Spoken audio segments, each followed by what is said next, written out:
Chers amis, bonjour. Nous sommes le mercredi 13 mars 2024. Il est pratiquement 9 heures. Quelques news de l'Arménie, de l'Artsakh et de la diaspora arménienne. Tout d'abord, ce livre-là de 368 pages de Gaït Minassian, qui est sorti il y a quelques jours. Donc, Arménie-Azerbaïdjan, une guerre sans fin.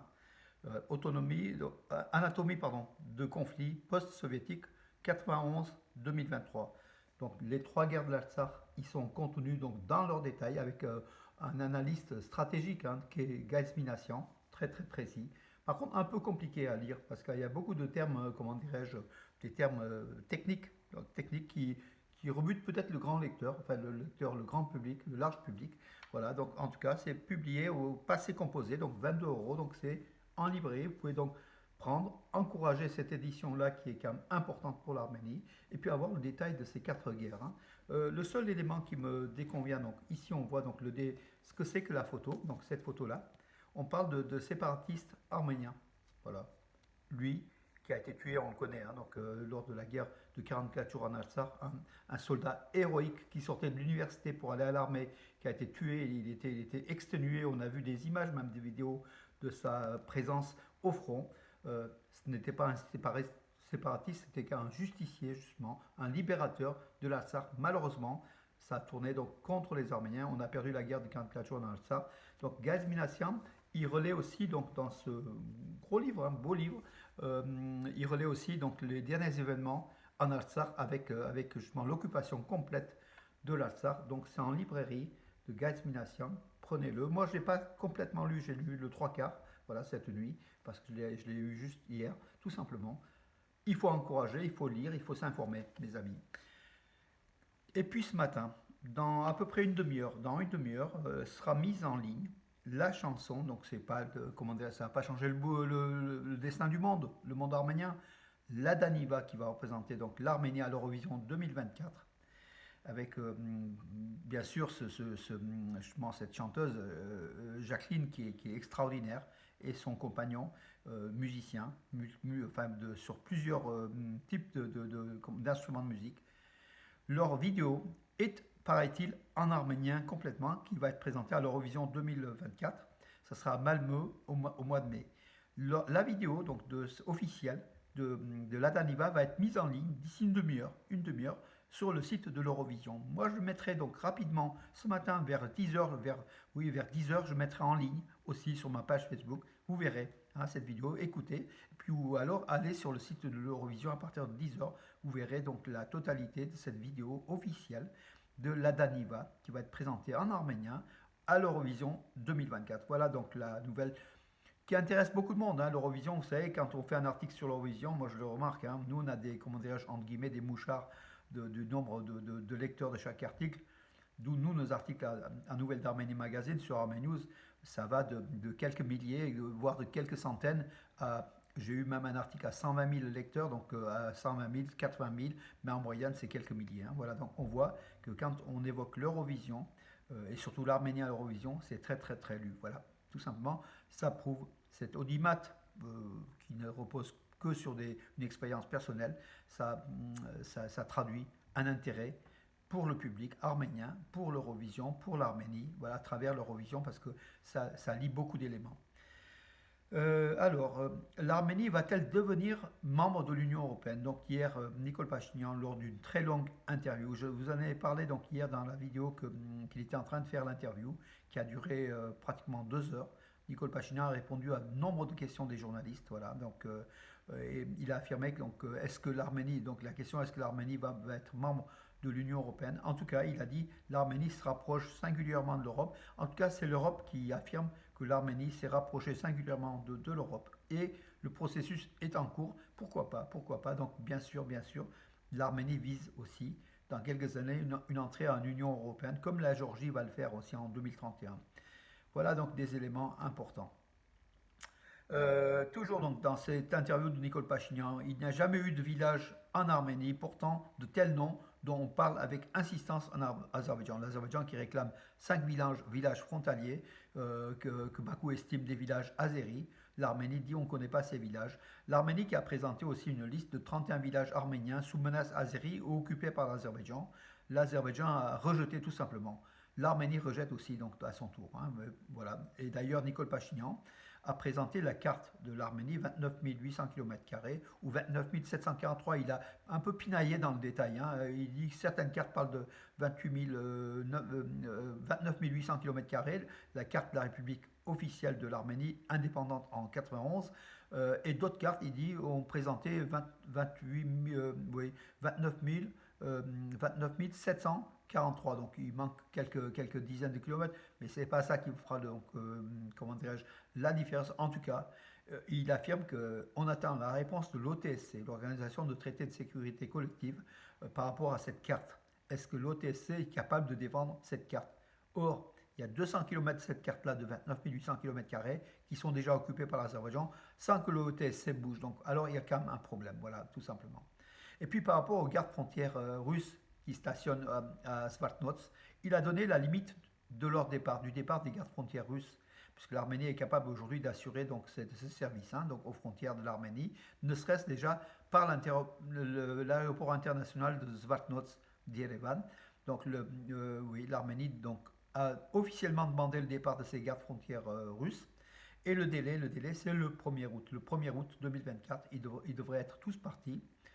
Si d'ici là, s'il n'y a pas de crise majeure entre Yerevan et Moscou, Moscou qui commence déjà à comment dirais-je, donner des signes d'énervement, hein, par rapport à l'occidentalisation de l'Arménie, son ancrage du côté de l'OTAN, de l'Europe et des États-Unis. Ça ne plaît pas beaucoup à Poutine, bien entendu. Voilà. Et c'est quand même un risque important pour l'Arménie de prendre ce virage. Bien sûr, c'est un virage légitime après comment dirais-je, votre partenaire stratégique qui vous a laissé tomber lors de la guerre contre l'Azerbaïdjan et la perte de l'Artsakh. Moscou est pour beaucoup dans cette perte de l'Artsakh et l'Arménie reproche à Moscou d'agir contre l'Arménie au profit de la Turquie et de l'Azerbaïdjan. Ce qui est vrai d'après ce qu'on voit, hein, dans les faits. Nous, on est dans les faits, on n'est pas dans le sentimental. On a trop longtemps été dans le romantisme sentimental russe, chrétien, sauveur de l'Arménie, ce qui a été vrai à un moment donné, depuis l'arrivée des tsars. Mais ces tsars-là ont aussi fermé des églises. C'est qu'ils ont une politique ambiguë, hein, les Russes. Ils changent de camp rapidement et puis après ils reviennent. Là, Moscou essaye de récupérer l'Arménie et de faire, pratiquement de complimenter le peuple arménien pour dire que vos dirigeants sont pourris et que vous êtes bien, on est amis et on restera amis, on veut rester avec vous, restez avec nous. Voilà un peu le message, enfin un peu comment je racontais à ma façon, pour faire rapidement en fait le tour de la question. Voilà le message donc de Moscou à Yerevan. Mais c'est un jeu dangereux, il faut quand même reconnaître, hein, voilà. Alors la demande de l'Azerbaïdjan d'un corridor terrestre reliant le Nakhitchevan, l'Arménie donc l'Azerbaïdjan au Nakhitchevan à travers l'Arménie par un corridor augmentera le risque de confrontation armée selon les renseignements américains pour cette année 2024. C'est l'année de tous les dangers. Voilà, c'est vrai.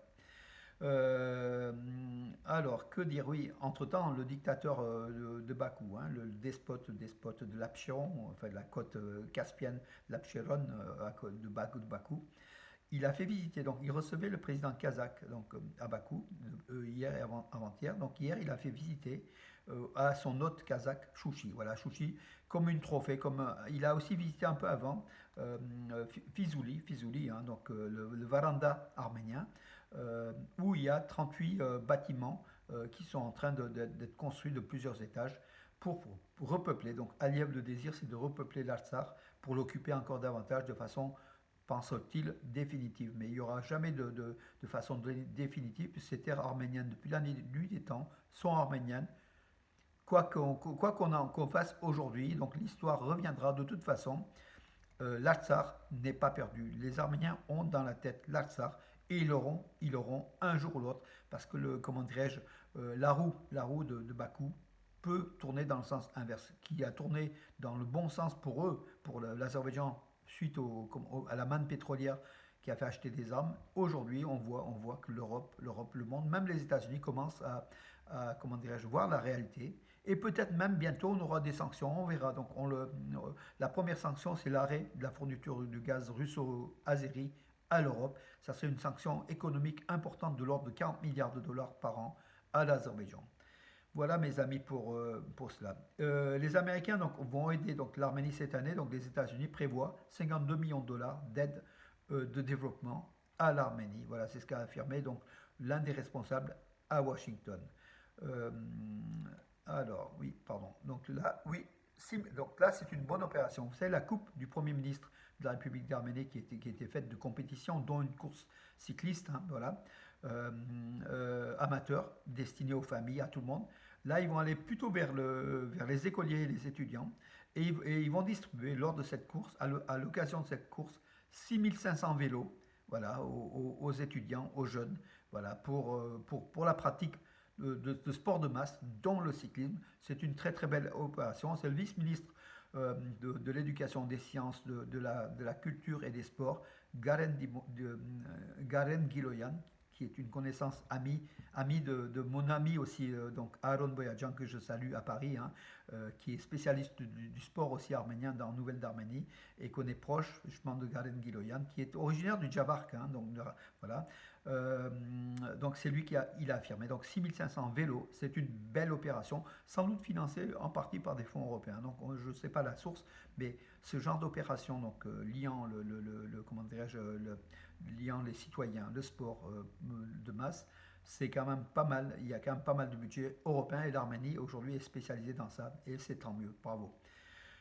Arman Saloukian, beaucoup le connaissent, surtout les jeunes, hein, en MMA. Donc, il va affronter le Brésilien Charles Oliveira en UFC, hein, UFC 70 kg. Donc, Arman Saloukian est un champion, hein, de combat, ultime combat, hein, tout simplement.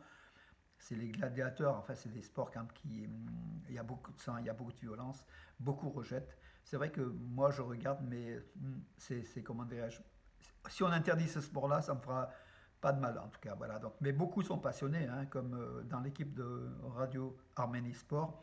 Je sais qu'il y en a qui s'intéressent à ce sport-là et qui sont passionnés. Moi, mes enfants, ils sont aussi passionnés. Je vois tout autour, hein, les jeunes aujourd'hui sont passionnés par le MMA parce que c'est violent, parce que ça correspond un petit peu à aujourd'hui.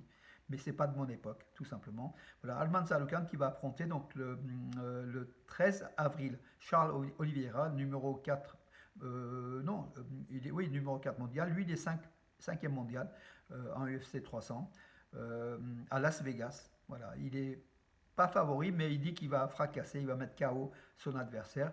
Il est capable, hein, il est en très très grande forme. C'est le sportif d'avenir de MMA, un champion complet arménien.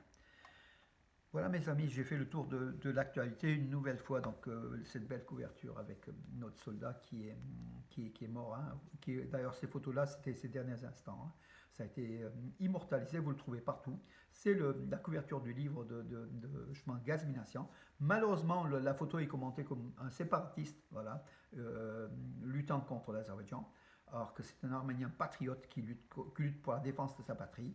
Voilà ce livre-là, mes amis, en librairie. Prenez-le. Puis tout à l'heure, donc la Daniva, dans quelques minutes, moi je l'annoncerai. Enfin, je ne serai pas un des premiers, mais si, je serai un des premiers en France à annoncer, à mettre cette vidéo en ligne et vous l'écouterez sur ma page Facebook vers les 10 heures à peu près aujourd'hui. Et puis sur Nouvelle d'Arménie, je mettrai aussi Arménews. Sur ce, mes amis, je vous dis une bonne journée. Et puis, bon, je salue nos amis Val-Liban, donc l'association, j'allais dire arménienne. Il y a beaucoup d'Arméniens dans l'association libanaise ici de Valence, hein, beaucoup d'Arméniens.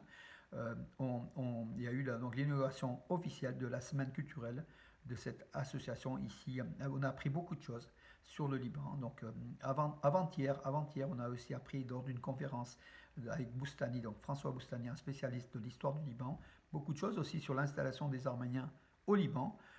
Et puis on ne savait pas, moi je ne savais pas, qu'il y avait 2 gouverneurs ottomans arméniens catholiques qui étaient gouverneurs du Liban en fait. Hein. C'était à l'époque, c'était le Mont Liban. Voilà mes amis pour aujourd'hui. À tout à l'heure pour Eurovision, la Daniva. Et puis à demain pour les infos mes amis. Bonne journée.